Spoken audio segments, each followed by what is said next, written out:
Hello everyone, welcome back wifi study with Nandini. Discuss करेंगे 15th of Feb के current affair. जैसा कि आप सबको पता है कि डेली करंट अफेयर की क्लास हमारी आती है और हम रिवीजन करेंगे 14th ऑफ फेब को जो कुछ पढ़ा उसका भी। तो आइए चलिए स्टार्ट करते हैं।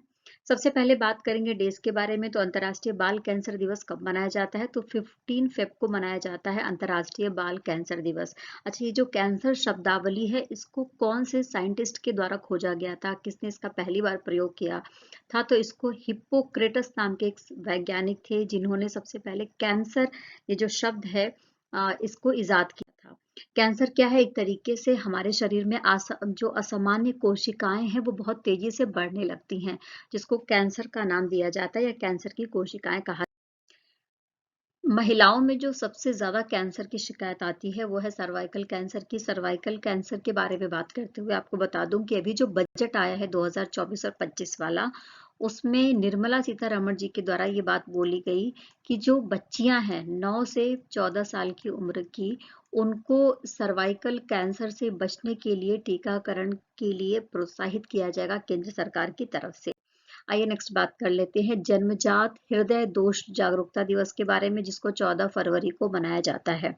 ओके, आइए नेक्स्ट बात करेंगे। क्वेश्चन नंबर फर्स्ट हमारे सामने है, चेन्नई ओपन खिताब किसने जीता है? तो चेन्नई ओपन खिताब जीत लिया गया है सुमित नागल के द्वारा। जरूर याद रख लेंगे, चेन्नई ओपन खिताब किसके द्वारा जीता गया है? तो सुमित नागल के द्वारा जीता गया है। नेक्स्ट बात करेंगे क्वेश्चन नंबर सेकंड, आईसीसी के जनवरी महीने के सर्वश्रेष्ठ खिलाड़ी के रूप में किसे चुना गया है? तो स्क्रीन पर जिसे आप देख रहे हैं ये है शामिर जोसेफ, जो वेस्ट इंडीज से बिलोंग करते हैं। और शामिर जोसेफ ऑस्ट्रेलिया के खिलाफ जब मैच हो रहा था तो उसके दौरान इन्होंने बहुत अच्छी बल्लेबाजी करी है ना। और साथ में एमी हंटर जो आयरलैंड से बिलोंग करती हैं, तो इनको जनवरी महीने के ICC player of the month के रूप में चुना गया है आईसीसी की तरफ से। देखिए, नेपाल के किस समुदाय ने सोनम लोसार के अवसर पर नया साल मनाया है? इस समुदाय का नाम पूछा जा रहा है। तो नेपाल के इस समुदाय का नाम है तमांग। नया साल फरवरी या जनवरी के महीने में आता है और इस अवसर पर वहां पर नृत्य किया जाता है, त्योहार मनाए जाते हैं, गीत गाए जाते हैं। तो सोनम लोसार के अवसर पर किसने मनाया? तो तमांग समुदाय ने नेपाल में नया साल मनाया है। ओके, आइए नेक्स्ट बात कर लेते हैं। भारत में बंजर भूमि को उपजाऊ में बदलने के लिए कौन सी पहल शुरू करी गई है? यानी भारत में जितने भी बैरन लैंड है, यानी कि बंजर भूमि है, उसको उपजाऊ बनाया जाएगा। और इसके लिए हमारा जो नीति आयोग है वो काम करेगा। और इसके लिए जो पहल स्टार्ट की गई है नीति आयोग के द्वारा, उसका नाम क्या है? तो उसका नाम है ग्रो। जरूर याद रख लेना। देखिए, नीति आयोग का कहना है कि 2030 तक जो ये बंजर जमीन है इसको उपजाऊ बना लिया जाएगा। लगभग 26 मिलियन हेक्टेयर जो बंजर जमीन है, खराब जमीन है, उसको उपजाऊ बनाने की कोशिश करी जाएगी। देखिए, भारत में कृषि वानिकी को बढ़ाया जाएगा और साथ में ही भारत में जितनी भी जमीन है उसका लगभग 16.96% जो हिस्सा है वो बंजर है। तो इसको सुधार किया जाएगा इसमें। नेक्स्ट बात करेंगे, केंद्रीय गृह मंत्री अमित शाह जी के द्वारा प्रीमियर लीग का उद्घाटन किया गया है कहां पर? तो इस प्रीमियर लीग का उद्घाटन किया गया है अमित शाह जी के द्वारा कहां पर? तो अहमदाबाद में। इस बात को जरूर ध्यान में रख लेंगे। ओके, आइए नेक्स्ट चर्चा कर लेते हैं, जिसमें 42 तरीके के खेल खेले जाएंगे। आईसीएआई की काउंसिल के लिए किसे अध्यक्ष चुना गया है? तो आईसीएआई की काउंसिल के लिए जिन्हें अध्यक्ष चुना गया है, इनका नाम है रणजीत कुमार अग्रवाल। क्या नाम है? रणजीत कुमार अग्रवाल। नेक्स्ट चर्चा करेंगे, दुनिया की पहली एयर टैक्सी सेवा कहां पर शुरू की गई है? तो दुनिया की पहली एयर टैक्सी सेवा शुरू करी गई है दुबई में। जरूर याद रख लेना, क्योंकि दुनिया की पहली एयर टैक्सी सेवा है, तो जरूर याद रख लेना, इंपॉर्टेंट क्वेश्चन है ये। दुनिया की पहली जो एयर टैक्सी सेवा शुरू करी गई है दुबई में, वो वर्ल्ड गवर्नमेंट समिट 2024 के दौरान करी गई है। वर्ल्ड गवर्नमेंट समिट 2024 के दौरान करी गई है, इस बात को जरूर ध्यान में रख लेंगे।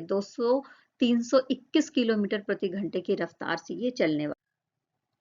किस भारतीय कंपनी ने 20 लाख करोड़ रुपए का जो मार्केट कैप है उसको हासिल कर लिया है? तो आपको दिख रहा है मुकेश अंबानी जी, रिलायंस इंडस्ट्रियल लिमिटेड। यानी ये जो काम है किसने किया है? तो रिलायंस इंडस्ट्रियल लिमिटेड के द्वारा करा गया है। 20 लाख करोड़ रुपए का जो मार्केट कैप है वो इसने प्राप्त कर लिया है। तो जरूर याद रख लेंगे। नेक्स्ट बात कर लेते हैं, प्रधानमंत्री नरेंद्र मोदी ने सौर ऊर्जा से संबंधित किस योजना का अनावरण किया है? सौर ऊर्जा से संबंधित ये जो योजना है इसका अनावरण किया गया है प्रधानमंत्री नरेंद्र मोदी जी के द्वारा।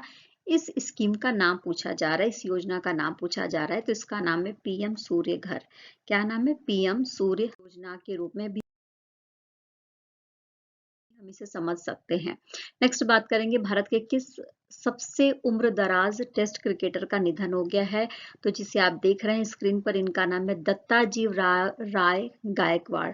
तो इनका निधन हो गया है। ये सबसे ज्यादा, सबसे अधिकतम उम्र के क्रिकेटर हैं।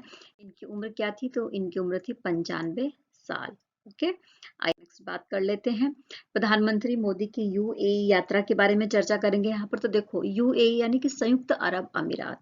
जैसा कि हम सबको पता है कि संयुक्त अरब अमीरात के साथ जो भारत के संबंध है, राजनयिक संबंध है, वो काफी ज्यादा स्ट्रॉन्ग है। और वहां के राष्ट्रपति कौन है? तो मोहम्मद बिन जायद अल नाहयान है ना। तो जब प्रधानमंत्री जी वहां पर गए तो उनका स्वागत राष्ट्रपति मोहम्मद बिन जायद अल नाहयान ने करी है। और 2015 से लगातार ये लगभग अगर देखें तो सातवीं यात्रा है प्रधानमंत्री नरेंद्र मोदी जी की। तो अपने आप में आप देख सकते राजनीतिक संबंधों को लेते हुए, है ना। अब दोनों देशों के जो ये राष्ट्राध्यक्ष हैं, इनके बीच में किन विषयों को लेकर बात करी जाएगी? तो डिजिटल पहल और वित्तीय सहयोग को लेकर बात करी जाएगी। विश्व सरकार शिखर सम्मेलन 2024 में भागीदारी के लिए प्रधानमंत्री नरेंद्र मोदी जी वहां पर गए हुए हैं। अब यहाँ पर बात कर लेते हैं संयुक्त अरब के बारे में ही। अबू धाबी में वहां पर बोचासन वासी श्री अक्षर पुरुषोत्तम स्वामी नारायण संस्थान मंदिर का भी अनावरण किया गया है 14 फरवरी 2024 को, जिसका उद्घाटन कर दिया गया था। तो अपने आप में एक बहुत बड़ी बात है कि वहां पर स्वामी नारायण मंदिर भी बन चुका है संयुक्त अरब अमीरात में। ओके, देखिए, जब 2015 में नरेंद्र मोदी जी संयुक्त अरब अमीरात की यात्रा पर गए थे, तो तभी स्वामी नारायण अक्षरधाम जो मंदिर है उसके निर्माण के लिए जमीन आवंटित कर दी गई थी संयुक्त अरब अमीरात के द्वारा, यानी यूएई के द्वारा। तो अभी 14 फरवरी 2024 में इसका अनावरण कर दिया गया है। 27 एकड़ जमीन पर फैला हुआ मंदिर है ये। राजस्थान से बलुआ पत्थर मंगाए गए, इटली से संगमरमर मंगाया गया। उसके बाद इस मंदिर को तैयार किया गया है, तो याद रख लेंगे। आइए नेक्स्ट बात कर लेते हैं, रिवीजन कर लेते हैं जो कुछ हमने कल पढ़ा। तो जल योद्धा पुरस्कार किसे दिया गया है? तो हमने पढ़ा था नोएडा को दिया गया है जल योद्धा पुरस्कार। स्पेशली जो सीवेज सिस्टम है उसमें सुधार करने के लिए जो अतिरिक्त जल निकल रहा है उसका दोबारा से प्रयोग करने के लिए नोएडा को ये पुरस्कार दिया गया है। उड़ीसा का नया जैव विविधता विरासती स्थल किसे बनाया गया है? तो गुप्तेश्वर वन को बनाया गया है उड़ीसा का नया जैव विविधता विरासत स्थल। Okay, luxury train palace on wheels को किस प्रकार की नई यात्रा के लिए चलाया जा रहा है? तो देखो, पैलेस ऑन व्हील्स मैंने बताया था आपको कि 200 दिन की यात्रा है ये। जो धार्मिक स्थल हैं उनकी यात्रा करी जाएगी, जैसे अयोध्या है, प्रयागराज, मथुरा, वृंदावन, वाराणसी, इनकी यात्रा करवाई जाएगी। आध्यात्मिक यात्रा है, एक तरीके से करवाई जाने वाली है पैलेस ऑन व्हील्स के माध्यम से। ओके, नेक्स्ट बात कर लेते हैं 36वां राष्ट्रीय पुस्तक मेला कहाँ पर आयोजित किया गया है? तो 36वां राष्ट्रीय पुस्तक मेला इसका आयोजन किया गया है तेलंगाना की राजधानी हैदराबाद में। नेक्स्ट बात करेंगे, रेल कोच फैक्ट्री किस नाम से पहला मेट्रो प्रोटोटाइप लॉन्च करेगी? तो रेल कोच फैक्ट्री किस नाम से पहला मेट्रो प्रोटोटाइप लॉन्च करेगी? तो वंदे नाम से इस मेट्रो प्रोटोटाइप लॉन्च करने वाली है रेल कोच फैक्ट्री। और अप्रैल से ये लॉन्च हो जाएगा, यानी अप्रैल से ये सेवा देने लगेगी अपनी। रक्षा मंत्री ने कहाँ पर जनरल बिपिन रावत, जो हमारे भूतपूर्व सीडीएस थे, उनकी प्रतिमा का अनावरण किया है? तो उत्तराखंड की राजधानी देहरादून है, तो देहरादून में इसका अनावरण किया गया है जनरल बिपिन रावत की प्रतिमा का, हमारे देश के रक्षा मंत्री राजनाथ सिंह जी के द्वारा।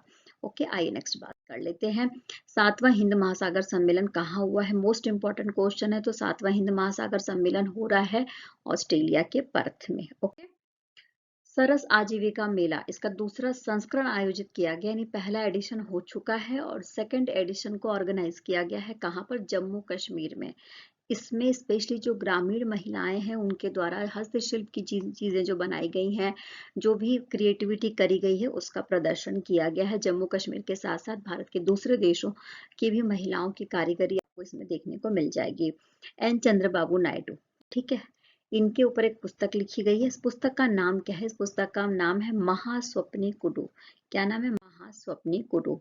मालदीव के सैनिकों की जगह किसे नियुक्त करने का निर्णय लिया गया है? हालांकि ये जो विवाद है भारत और मालदीव के बीच में काफी दिनों से सुर्खियों में है और आए दिन न्यूज में हम इसके बारे में पढ़ रहे हैं। तो अब भारत सैनिकों की जगह तकनीकी कर्मियों की नियुक्ति करेगा मालदीव में। ओके। 67वें यानी 67वीं Akhil Bharatiya police duty meet कहाँ पर आयोजित करी गई? तो हमने पढ़ा था इसके बारे में कि लखनऊ में 67वीं Akhil Bharatiya police duty meet का आयोजन करा गया है। ओके। अब हमने रिवीजन किया था कुछ इंपॉर्टेंट फैक्ट्स के बारे में। पद्मश्री पुरस्कार से सम्मानित थी, वरिष्ठ हिंदी लेखिका थी उषा किरण खान, जिनका निधन हो गया था। मैराथन में विश्व रिकॉर्ड बनाया था। इनका नाम था केल्विन क्रिप्टन, और केल्विन क्रिप्टन का भी निधन हो गया था। एक कार एक्सीडेंट में इनकी मृत्यु हो गई थी। उत्तर प्रदेश में औद्योगिक विकास को बढ़ावा देने के लिए झांसी और बुंदेलखंड के बीच में औद्योगिक विकास प्राधिकरण का निर्माण किया जाएगा, इसकी स्थापना करी जाएगी।